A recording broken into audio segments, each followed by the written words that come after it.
Alors, bienvenue. Welcome to the 12th Montreal Comic Arts Festival. This year's panels are presented by La Presse.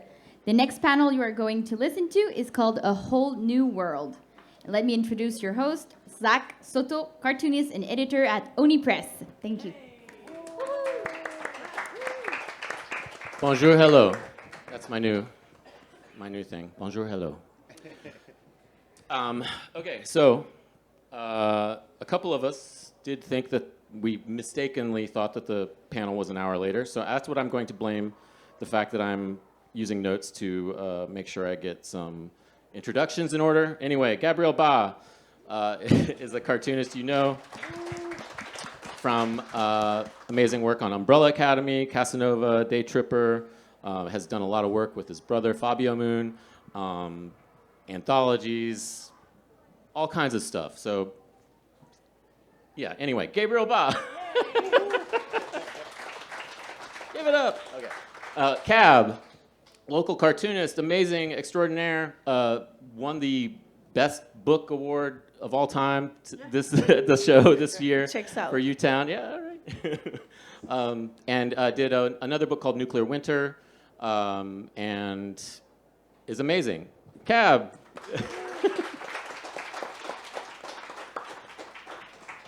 Wes Craig, artist of co-creator and artist of Deadly Class, Gravediggers Union, and his current book Kaya, and I forget, it's like Black Hand Comics also, mostly from Image, I think. Yeah, and hey, Wes Craig.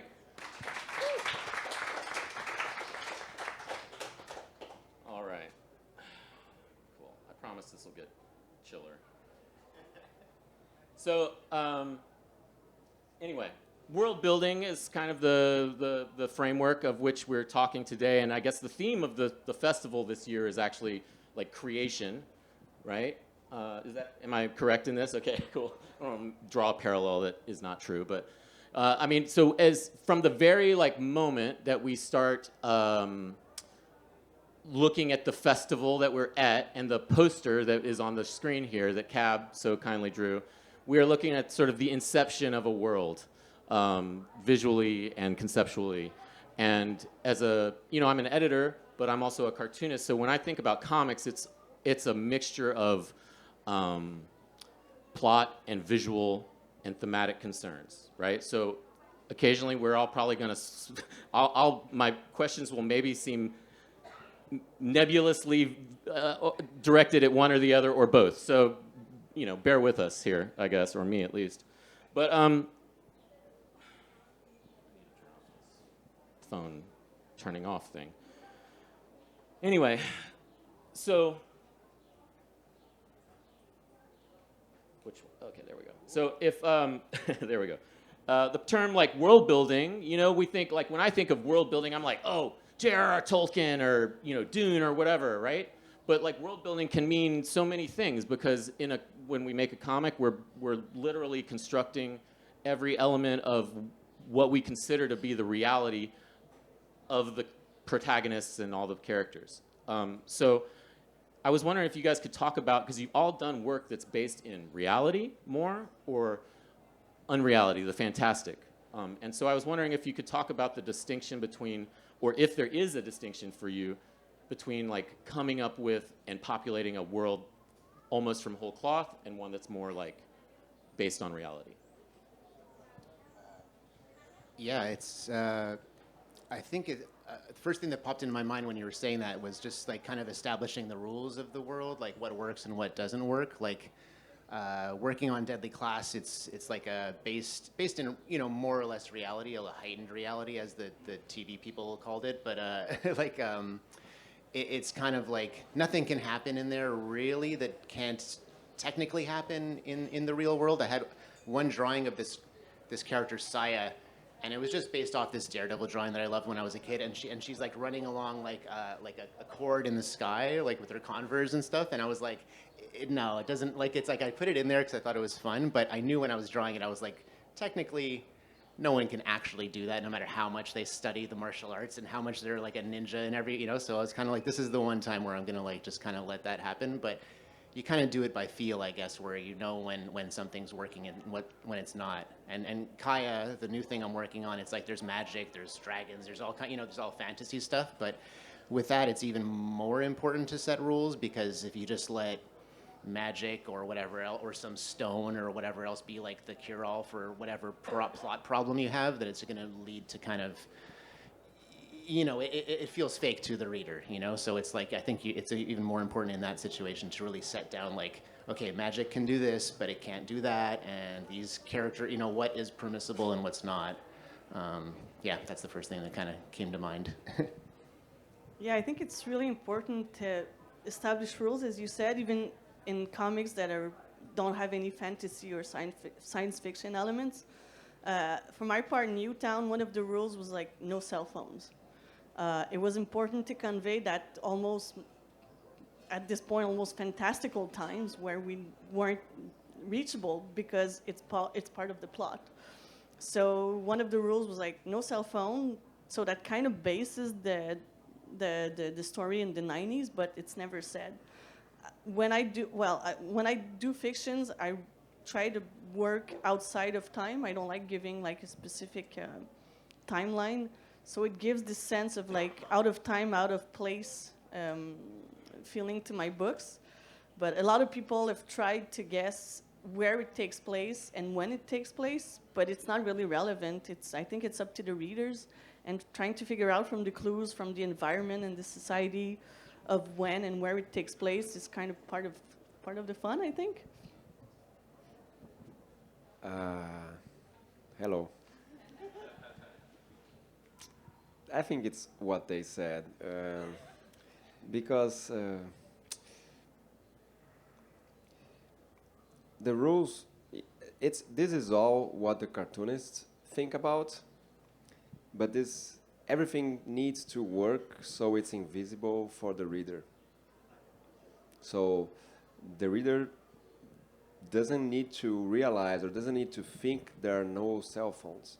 So you have to create the whole story that will, let that happen. So the reader can move forward, dive into the story, and just, enjoy what they're reading. And so that's some of the challenges are what the creator has to think, so the reader doesn't, and it's invisible for the reader, because that's where you create the illusion. The whole thing is an illusion. So if it doesn't work, you break the illusion. It doesn't work because you didn't think enough, because something doesn't match. And it's very easy to, I think, when you're doing a story like reality-based, more in modern days, or it's easier to work on autopilot. So it's easy to forget there once was no cell phones and how different the life was to, go places, to connect with people, to feel lost or to find yourself. So, so it's all about creating this illusion, I think, for the reader. Do you, just in relation to this either or, which it doesn't have to be, as Wes was saying, you kind of blend, ultimately you're blending both of these styles, I guess, maybe at any moment. But do you have a preference? Like, is it more fun to be like, well, I got to come up with some really good graffiti that like feels like real graffiti, but it's mine, and I put it all over and da da da? Or like, do you prefer like making a little lizard that doesn't exist? A lizard that doesn't exist, for sure. But also I spent like 10 years on Deadly Class drawing like all realistic stuff, so it's kind of a little bit of you do one thing for so long, it's just the enjoyment of doing a completely different thing it probably feels like a release, Yeah, I don't know. That's tough, actually, because like doing reference work and stuff, setting something in current day where you see it every day, I don't find is as quite as enjoyable. But like going doing, research on a period piece or something like that. Like I find that fascinating, what the fashions were, what the buildings, etc., what is there, what is not. It can drive you crazy if you try to make it perfect, where you're like, oh, this particular type of book or whatever, or style of architecture didn't exist, or, like if you're trying to get it like dead on, that seems daunting. It's a lot easier to just be like, this is what castles look like in my world, and this is, there's lizard riders, and there's, like you just like invent. But they kind of each have their own. I'm not a good person on like a solid answer, because it's like each thing has its own enjoyment that you can take out of it, but I think, yeah, it's a little bit biased, but creating something out of your head and really trying to push the designs and stuff, I find that really, like, if I have to say, that's like the most enjoyable, one of the most enjoyable things, and trying to find a good way to put that on the page. It's almost like you invent on the page, and then you go, well, how am I going to fit this in all these? Then you got to box it into these panels, But yeah, it's part of the fun. Yeah, I think that when you're doing world building, there's a part of exploration in yourself that's involved, and a part of exploration in the real world that's also involved. So you have to kind of go dig inside yourself to come up with things that don't exist, which is really, really super fun. Like I had to design like mutants in nuclear winter, and I'm not like a fantasy creature kind of person, but I had to anyway. But also researching stuff that comes from the real world, if you're interested in your own world, it becomes so satisfying. Like finding the reference photo or the piece of clothing, it can lead you down all sorts of internet rabbit holes in which you find really interesting stuff. And I think world building, regardless of the type of comic, keeps you curious about the world, and I think it's one of the most underrated part of our job. It forces us to keep looking for new things to draw and write about. It's so interesting that you can end up like never actually working on the project. It's really like such an enjoyable rabbit hole to go deeper and deeper, especially like Spock talking about no cell phones. It's like you used to have to go to the library, and there was no Google, and you couldn't like do that. But literally, there's an endless amount of research you can do now. You can just search and search and search. So yeah, that's a tough one actually, to be like, okay, I think I know enough about it now. I have to put that away and like actually do the work. Well, something about that is like we were talking about like world building in a very like sort of building block literal sense, even just in the way we're talking about. But what you're saying too about the what if there are no cell phones, that is actually like an anthropological concern where you're like, oh, well, that does change the whole makeup of our relationships. Yeah. And that's a whole other level of world building. So like, not to get too far into the weeds of all this, like, oh, what's real, what's not, or whatever, but like how important is that observed detail? And then to, I guess, and I'm specifically saying not just details about objects, but details about humanity and acting and motivations and things like that that feel real. Like how important is that to you? And speak to that, I guess, more specifically. I think they walk side by side, because it's I think of course people will relate more with the characters. So if you really touch that chord with a certain feeling, a certain sentence, something that happens, you can connect with the reader better. But sometimes it's just something in the background that take the reader to a certain time in their lives, or certain place that they have been. So, and that's the wonder, the wonderful thing of comics. The slightest detail on a background, on a silent scene, can have as much impact in the reader as a said phrase on a balloon.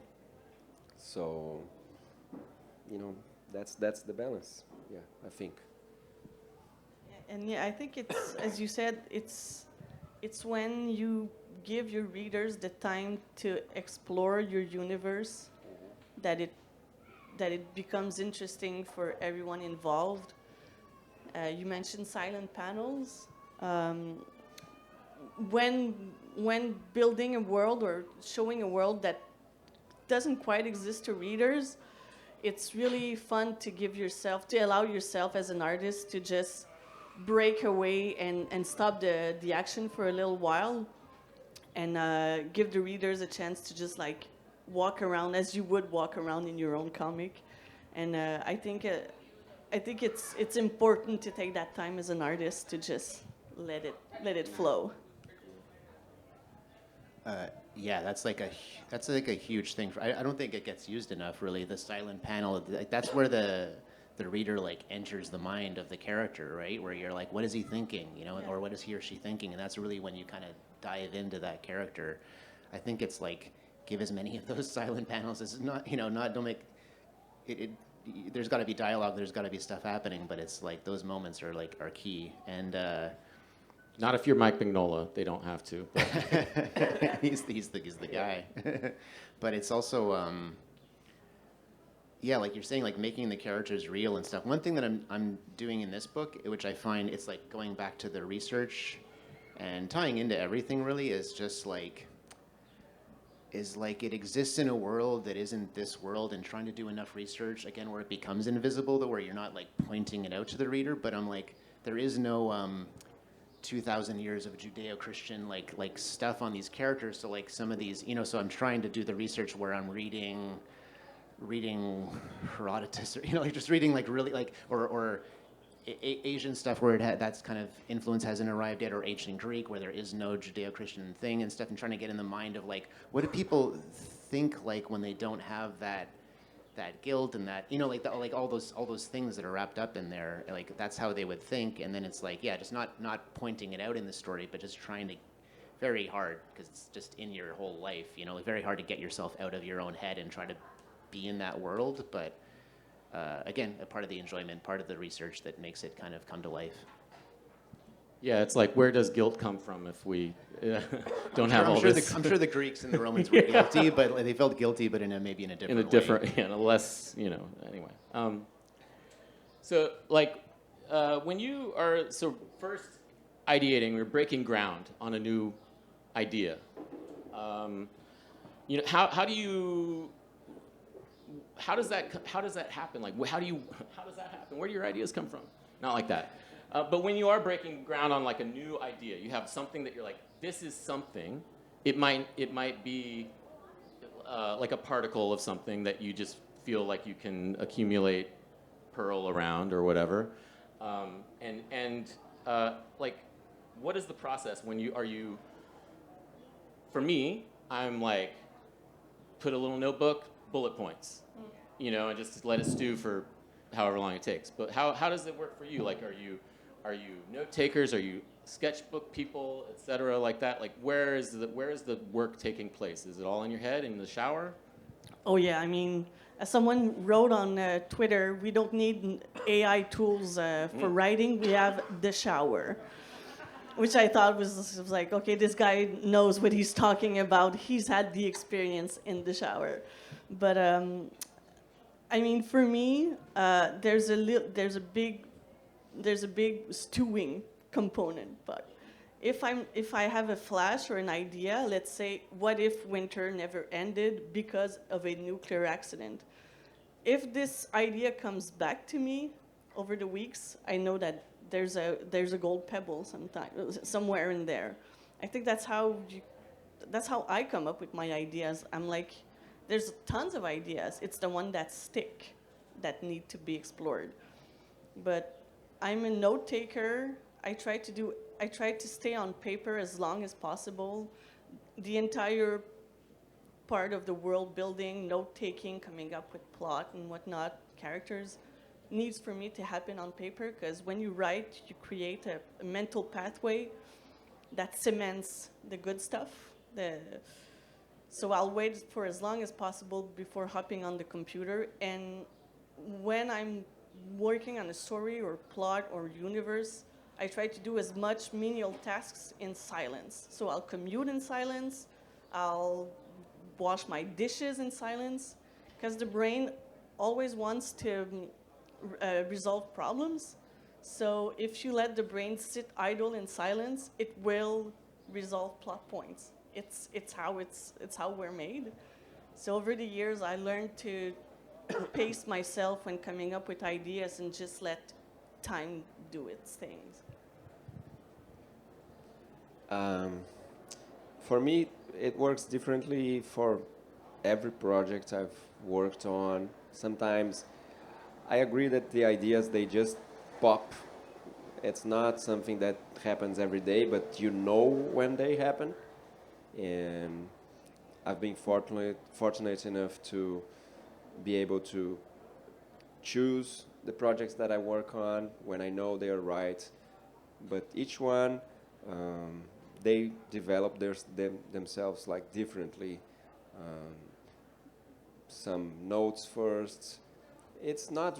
I don't really sketch much first. I want the story to be clearer first. I want to know where I'm going, where this is leading. You know, the one good idea is good, but if you don't know where it's going, you can be lost forever doing that, and maybe you don't get anywhere and you lose that idea.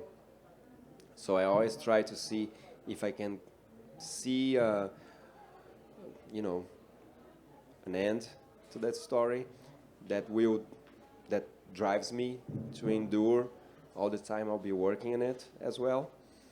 And you know, afterwards I start drawing or sketching, and I tried not to think about all the visual parts while I'm drawing. Try to think it a little bit earlier. And what else? Silence is good. But now I have 2 kids, and there's no silence in my life. So it's been harder to focus on work. But silence is good. My brother and I, we work together in the same studio, and we don't listen to music. We tried sharing that studio with other people. It didn't work because silence.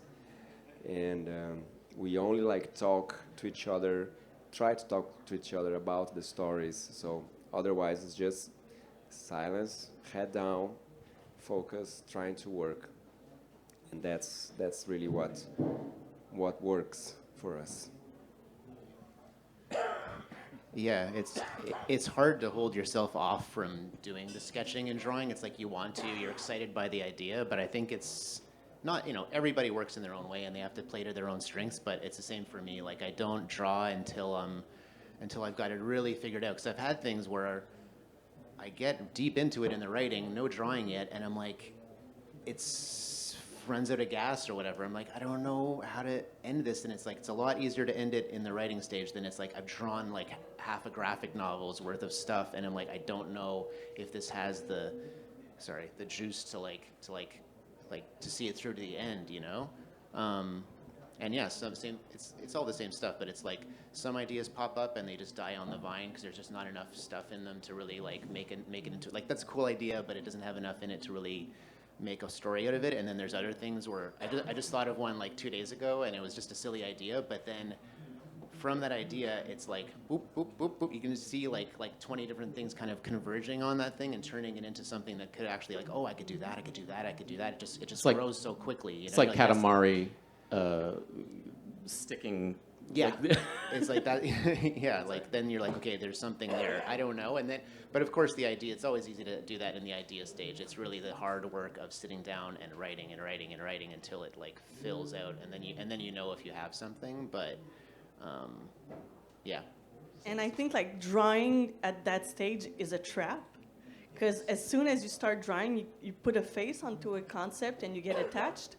And I think a lot of artists fall into the world building trap, during which they'll just sketch ideas and concepts, and it can last like for a lifetime. It took me like 20 years to finish U-Town because I was stuck in a world building phase. But I also started as a teenager, so of course that's what you do when when you're younger. You've got ideas, but you don't have necessarily the skills to see them through. So yeah, that's why nowadays, if I have an idea, there is no drawing. It's a trap. That's great. I think, I feel like it's character design, and all that stuff. You're locking it in, and then everything that is possible is set to that limit. And then you have these characters that are looking at you like, why haven't you done a story with me yet? And you feel bad. So sort of more in that same early gestational period of these ideas, like when you're doing that, like if we were going to say there are, let's say, for the sake of an argument, there were like 3 general areas, right, that we were going to maybe focus on, or at least that I would say, like idea and theme, or there's like character and maybe like a memory that you're evoking or something, and then like setting and ambiance, right? And so like there's these 3 like kind of, I'm just literally just fucking, sorry, just whatever. So if there's these three concerns that you might have, like which one of those is like more important or foundational for you as cartoonists? Because I feel like sometimes setting comes first. Like, oh, I got this idea for a great fantasy thing or whatever, da da da. But then other people that are starting it's based on a human interaction that has rubbed them so raw that they need to make a whole graphic novel about it or whatever, So where do you guys fall in that zone? It really depends on the project. I think ideas come from in all shapes and sizes, and I think it'd be foolish to look for them at one specific place. Let's say I can't start a graphic novel because I don't have any characters. It's not really. So depends. I think it depends on who you ask. For me, it was about, I had the idea for Nuclear Winter when seeing piles of trash on the sidewalk after the winter, and thinking, how bad would it be if winter lasted 10 years? And then I laughed, and then I went, oh no, oh no, I could do something about this, and it just stuck. So it's not even a setting or a character; it's just a stupid situation. And for U-Town, it's telling the story of a place. So that was a spark for me. And maybe the next comic will be about wanting to draw or tell the story of one particular character, but I don't know yet. For me, I find in my reading of comics, sometimes world building is the most fun, but it's also it's always one of these things that I don't want to say this is how it should be, but it's just my own personal take on it or whatever. Is just you can get a little bit obsessed with the world building, but if you don't have characters that are 3-dimensional, and if for the audience to get into, and if you don't have some kind of emotional attachment to the work, if you don't find some way into the characters where it's either that character's like me or that character's like a person that I love or whatever, I don't know if it's really gonna have a harder time finding its audience in a way. That's my experience. It's I've read a lot of comics where I'm oh, this is a cool world, but if you don't find somebody to either root for or despise or feel some way about, then it's kind of you pick up the first issue, but maybe you don't pick up the second issue or the whatever graphic novel or whatever the case may be. I think that's something for like creators, and that's something that I think about a lot. Like the world's got to be cool, but at the end of the day, like, and again, it can be hidden. It's like Kaya has stuff about him that comes from my life, but it's just this little girl and this little boy. It's not like on the surface, but it's like I found my way into that, and it has to do with relationships that I have, you know, and that just influences it, but just enough, you know, like it's nothing too deep, but you got to find a way to connect with it. And if you connect with it, then the reader will hopefully connect with it. You know? Yeah, I think, you know, from these three things that you kind of separated, the idea is the most important because it will drive everything else. You can get lost drawing characters that are interesting And that's what most artists do because it's fun creating characters. But there's no story behind them, or what are they're going to do. So, and you can get lost doing concepts of this world, and it's also very popular today. And they're amazing concept artists. That's what they do. But this idea, this spark of the nuclear waste or the relationship boy and girl and thing, this is going to be invisible in the story. But that's what drives all the choices that you made, how the characters are, what they're doing, why this background is this way, why this is happening, why that is happening. That's what glues everything together.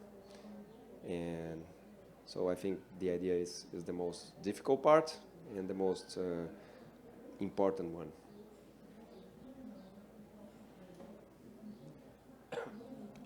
So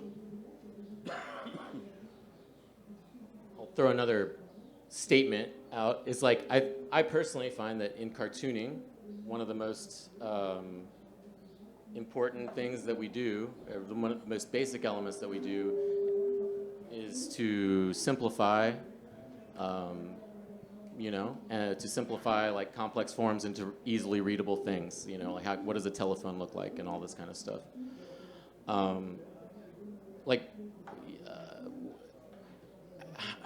We've been talking about different things, and including like sort of observed detail. How do you decide where you're going to place your emphasis in that sense? Does that make sense? No. Too vague. It's too vague. Too vague. So Reframe. where and why do you choose to zoom in on observed detail versus choosing to abstract? Well, that's the fun of making comics, because it makes a difference when you zoom in, when you don't zoom in, when you put too much detail, because the reader will stay longer in that panel, or when you need a cleaner reading image, so you put less detail because you have a very important sentence, so they need to pay attention in what the character is saying, not how many wrinkles they have in their face. So, and you have to do it for every panel, on every page, because the panels work together, the balloons work together, the whole page works together with the page next to it, and everything interacts. So that's a choice you have to make all the time, and it's very well thought, especially like if you do everything. If you don't do everything, maybe it's not well thought so much, but if you have a tight team, they can talk to each other, and then they can know, like, oh, this has too much details, so I'll the balloons need to be cleaner or something, or we'll be heavy on the text, so be low on the details on the art, and too many panels. So these kind of things, it's a constant decision you have to do for every page, I think. Yeah, that's got a lot to do with the reader, I think, and their experience of how they're reading the book. Or it's like if there's a chase scene or some action thing or whatever, right? You don't want to bog them down in looking at all the details of the panel. And if there's something, like you said, that's like very emotionally, like they have to really, this has to hit them, it's like just drop out the background, just have the character and their emotion, or whatever your way of doing that is. Yeah. There's also like I've had, for reading like Scott McCloud's Understanding Comics, like ever since I read that chapter on like the character can be a bit more cartoony, but the environment to live in could be more realistic, where they're feeling the texture of something. Like, not that I do that very much, but it's always kind of stuck in my head. Like, a close-up on a certain thing can be cool if it's like you really bring it to life through the eyes of the character. I don't do that very much, but once in a while, it's a cool little trick that comics has that other art forms don't necessarily have. It's true when you think about it. Like Tintin is just like a smiley face, basically with a tuft of hair, but the architectural details and the mechanics and the engineering that Hergé put forth on his page were impeccable. But then again, no one has real eyes. It's crazy. We've been sort of talking about world building because it sounds generative. It feels like I'm just creating, I'm making this whole new world or this realistic world or whatever. But like to me, right? Like the almost as important, if not more important, sometimes is editing yourself and paring down, and how do you know what to take away and where to go from there? Oh my God, like I said earlier, U-Town started when I was in my teens. I came up with a bunch of cool characters because I was very much myself uncool. So I thought I would just project onto guys because guys were cooler in the 90s. So I just had this bunch of like dudes basically that I kept drawing because I was stuck in world building mode. I was stuck in the void for a long time. So, but then I wrote like hundreds of pages of prose because I had to get something out. It was visceral. I had to get something out, write about these characters, which I came to really love. So when it came time after Nuclear Winter to just say, okay, I think I'm ready as a cartoonist to make this very dangerous project, because when they say don't kill your sweethearts, I was doing just the opposite. So editing was absolutely brutal. I had to trim down like decades of world building that absolutely went nowhere. But it was such a heartbreaking but liberating experience that I mean, I know it's not I don't think it's common for people to hold on to concepts for this song. I think there's a bit of mental problem with me, but I'm glad I did, obviously. But I can testify that editing is like the most crucial part. And for anyone who gets bogged down in the world building void, there is hope. With a lot of work, there is hope. You can get out. Yeah, it's Kaya was in my head for a really long time too, and it went through different iterations. She's a young girl right now. She used to be this fully grown like badass character and stuff, and I was like, she's still that, but I was like, but if she's a child learning to be that, then there's more kind of obstacles she has to get through. And these things kind of slowly over the years. I remember going down to the Grande Bibliothèque and just like working on this thing like years and years and years ago, and it just bit by bit kind of formed into what it is now. But yeah, editing is like, my wife is she's done some writing and she's pretty brutal with her editing on my stuff, so I kind of trust her opinion. She's not just going like, oh, good job. Like she's kind of takes things. She generally just tells me the stuff that isn't working, so I trust that opinion. When I was first making it, she was helping me with that. And one thing that she said, which is like, it's so obvious, but you kind of need some other person to tell you sometimes, where it's like I'm veering off into different parts of the world, veering off into different characters, secondary characters, tertiary characters or whatever, and she's like, no one's going to care about any of these people until they care about like the main characters. You're cutting away from them like too fast, you know? And I was just like, you don't want to hear any of that stuff because it's all so fun for you. And you're like, oh, but what about these people? They have their own interesting religion and they shed their skin and they can become a new person. You know, I came up with all this big, long thing about this tribe that is never featured except for a few of the characters from that tribe, you know? And it's like, you can introduce it and you can that gives the story texture, but you can't just focus on that completely. It's more like, what is the main character's relationship to what's going on there? And if you know, you haven't spent enough time with them, like the reader has got to kind of get into these your main characters first, and then maybe you can cut away to other aspects, you know? I think that's why we're seeing, I mean, I've been working with my publisher behind the table for years, and since we're a small indie run press, we get a lot of comic pitches. And we often get, oh, here's my 12-volume epic fantasy saga that I'd want to pitch. I haven't started it. I've been working on it on 10 years. And we're like, yeah, it's probably you're stuck. So It's probably not going to happen. it's probably not going to happen because they haven't made that kind of work. They haven't decided to put the spotlight on what really matters to their reader and to them. So I think it's really important to take that time, even if it can be really, really brutal.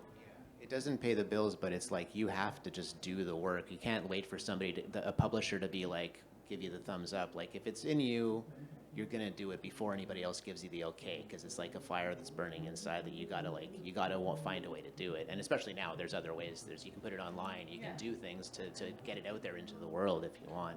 But if they're just waiting for someone, then it's like you gotta find a way to do it yourself, and then maybe somebody will help you along eventually if you're passionate and if you have enough proof that you're going to get it done. I think like since most of the work I've done, I work with my brother, forever, and from the very beginning, we were our best measure, our best, the first critics and the most fierce ones. Because to work in something together, both of us needed to believe in that idea and want to do it. So if I had an idea and I talked to Fabio and he said, not good enough, that's it. So, and not everyone works like this, because cartooning is a very lonely profession, or can be. But we developed this brutal truth kind of thing that, because what matters is what's best for the story. So it doesn't matter if I think my idea is great. If both of us don't feel like that, and if it's not best for the story, it doesn't matter how great I think that idea was. So that's out. And, that's really how we choose what to go in, what to not go in, when something can be better, and that's a very easy thing that you can do when you're working alone. Like, this scene works, it could be better, but I don't want to rewrite it, or I don't want to redraw it.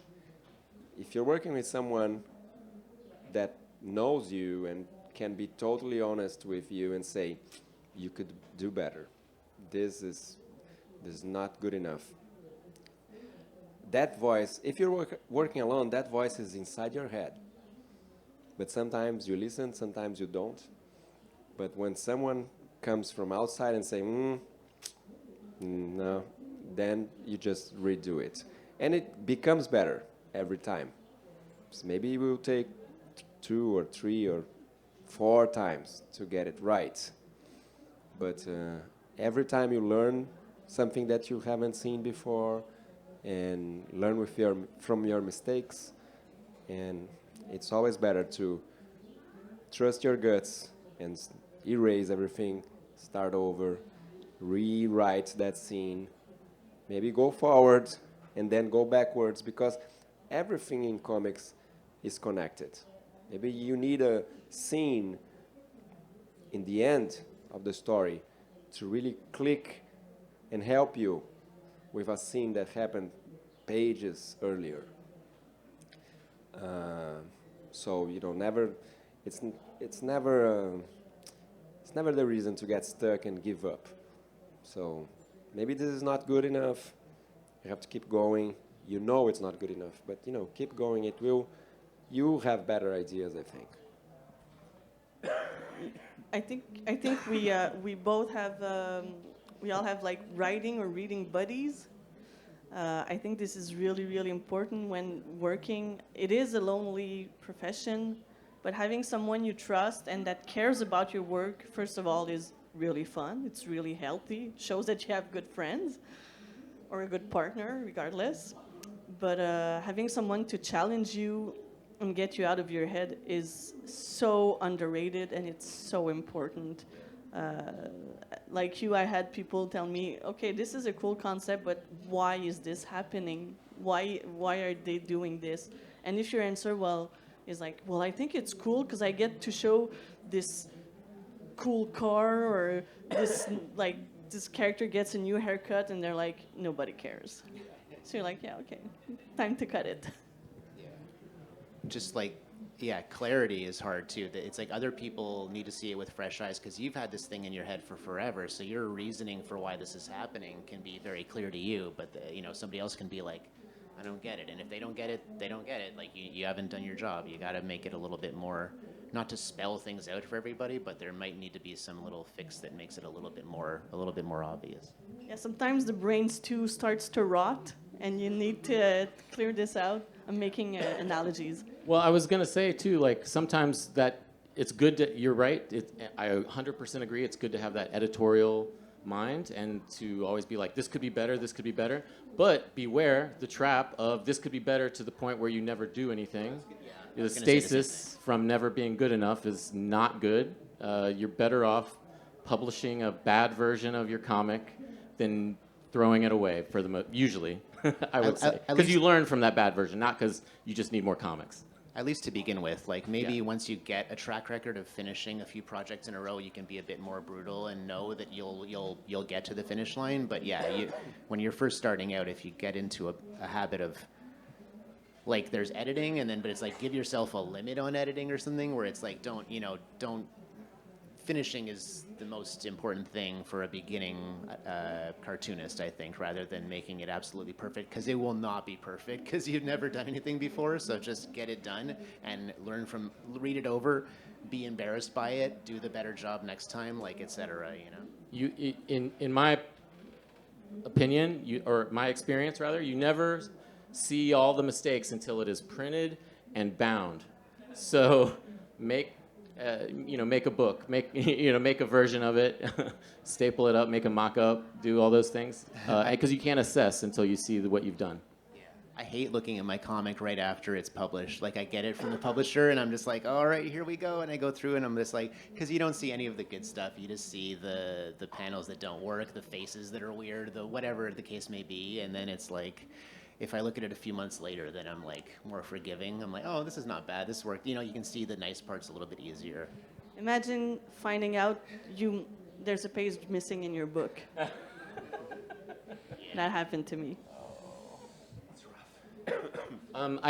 I do know that we are getting close to the end, so I had 5 minutes. So I just wanted to open it up for if anybody had a question. I think we have the ability to take questions if anybody has one. First, this gentleman in the white. Oh, wait, I'm sorry. Do we have a microphone?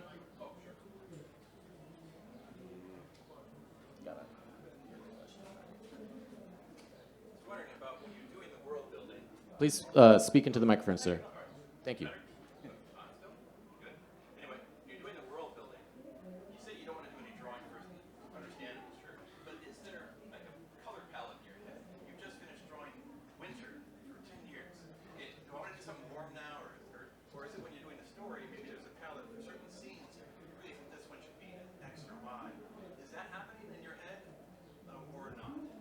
I mean, yes, for me, I know that when I start a comic or a project, I've got like these visual hooks, like images or scenes that just float in my head that I know deep inside myself, this is what I want to get to. So I knew that in Nuclear Winter, the sky was going to be bright green because, I mean, this is what I wanted to show. It's the most sci-fi thing-ish I've ever done. And I was like, I need to think how this is all going to fit in.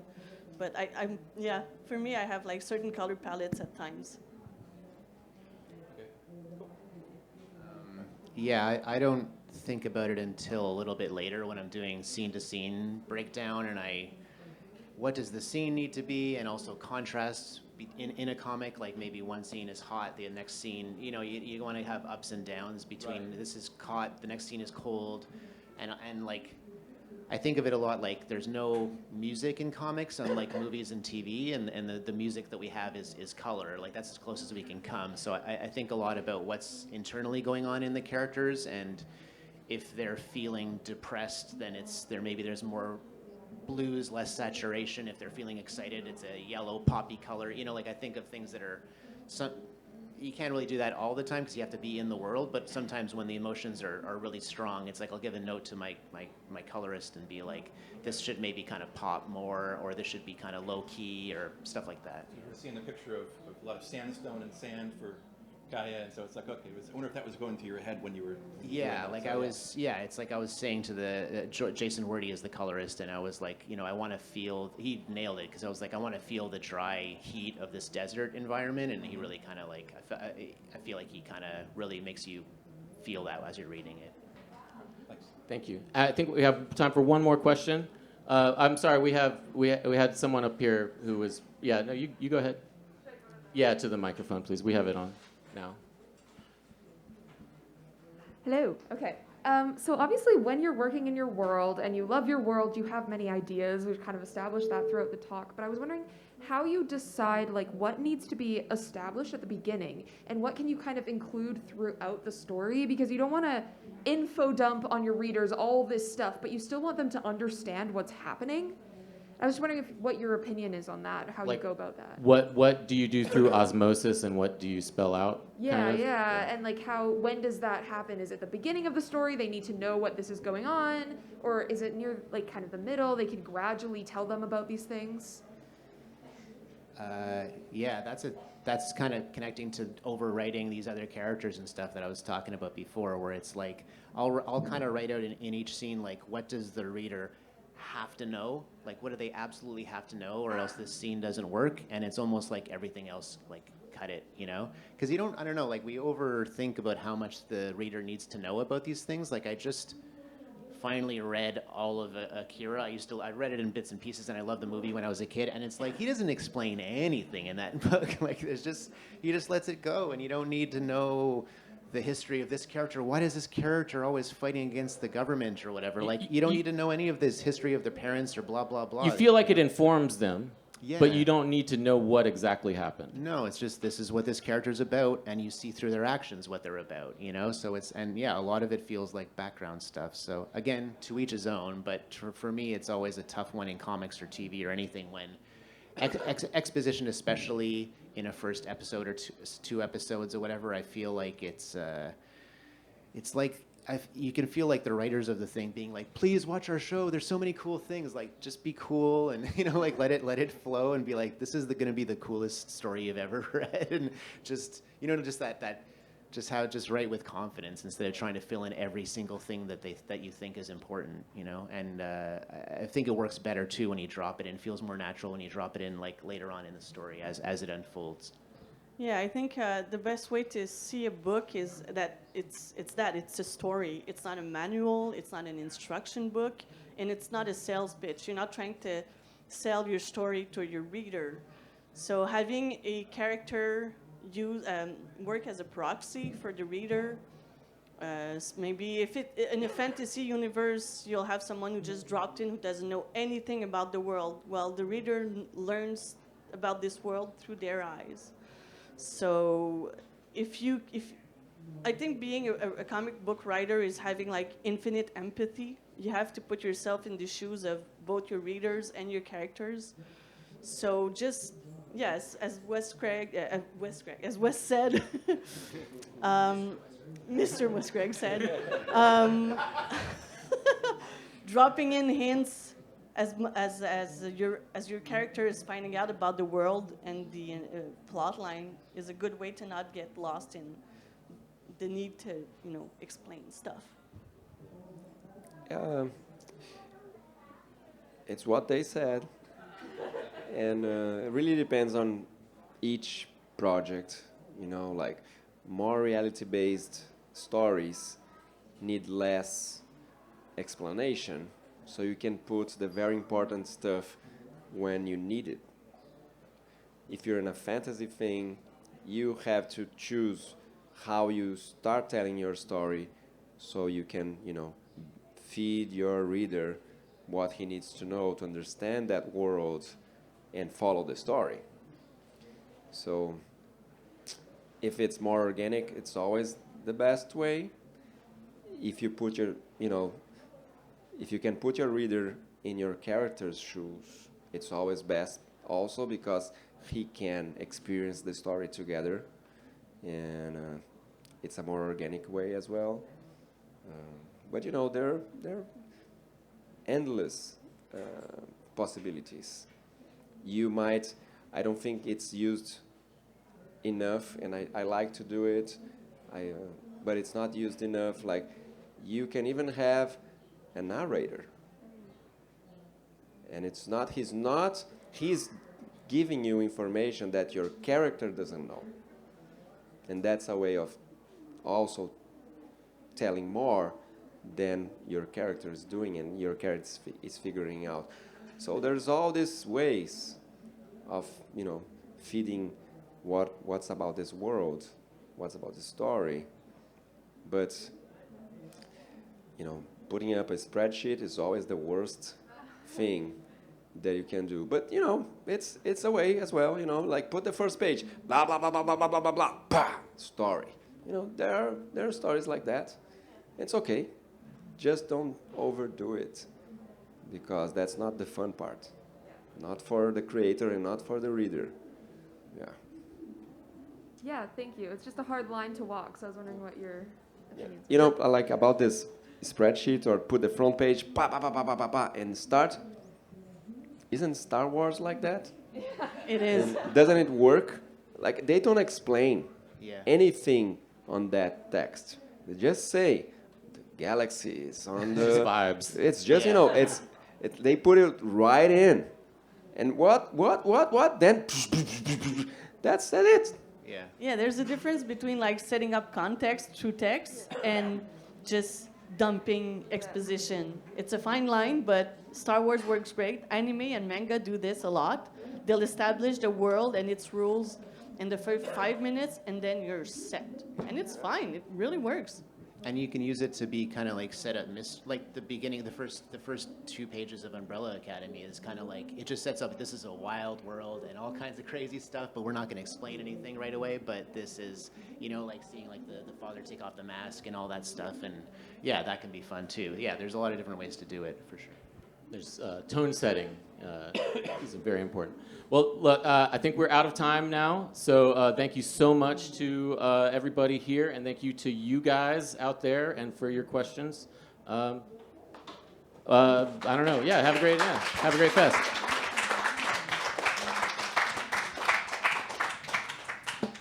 Thank you. Thank you.